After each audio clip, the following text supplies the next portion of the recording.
Assalamualaikum. Nama saya Muhammad Hazim bin Roslan, bernombor metrik D202011093020. Dalam video ini saya akan menerangkan dengan ringkas berkaitan dengan kesepaduan pasukan.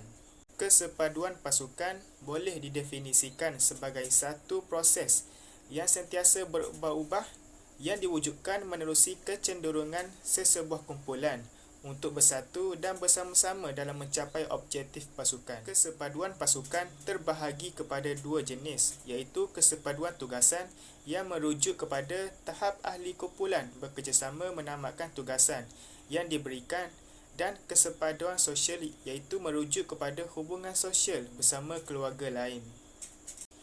Terdapat 4 faktor yang mempengaruhi kesepaduan pasukan, iaitu faktor individu, iaitu merujuk kepada saiz kumpulan. Yang kedua, faktor pasukan, seperti interaksi di antara ahli kumpulan dan kejelasan matlamat kumpulan.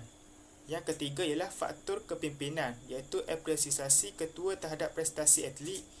Dan yang terakhir ialah faktor persekitaran, iaitu menghasilkan iklim atau suasana yang kondusif dalam pasukan. Terdapat 5 cadangan bimbingan kejurulatihan, iaitu komunikasi yang positif seperti memberi kata-kata pujian. Yang kedua ialah flexibility, iaitu bersedia dalam melakukan penyesuaian dalam pasukan. Yang ketiga, menjadi pemimpin, iaitu sentiasa menunjukkan tunjuk ajar. Dan yang keempat ialah sikap bersemangat, iaitu sentiasa bersemangat dalam membimbing pasukan. Dan cadangan yang terakhir ialah organisasi, iaitu sentiasa mahir dalam menguruskan pasukan dengan baik. Terdapat 5 cadangan aktiviti dalam meningkatkan kesepaduan pasukan. Yang pertama ialah penetapan matlamat, iaitu jurulatih menerangkan tentang cara menetapkan matlamat kepada pemain. Yang kedua ialah mengadakan perbincangan, iaitu jurulatih mengetahui perbincangan dan memberi peluang kepada pemain untuk bercakap. Yang ketiga ialah jurulatih mengadakan latihan kemahiran psikologi, iaitu dengan mempraktikkan teknik visualisasi dan juga self-talk kepada pemain. Yang keempat ialah mengadakan sesi pemilihan ketua pasukan, iaitu dengan memberi peluang kepada pemain untuk memilih kapten pasukan mereka. Dan yang terakhir ialah dengan melakukan pendedahan pemakanan dalam sukan, iaitu jurulatih menerangkan tentang jenis pemakanan yang sesuai dalam sukan kepada para pemain.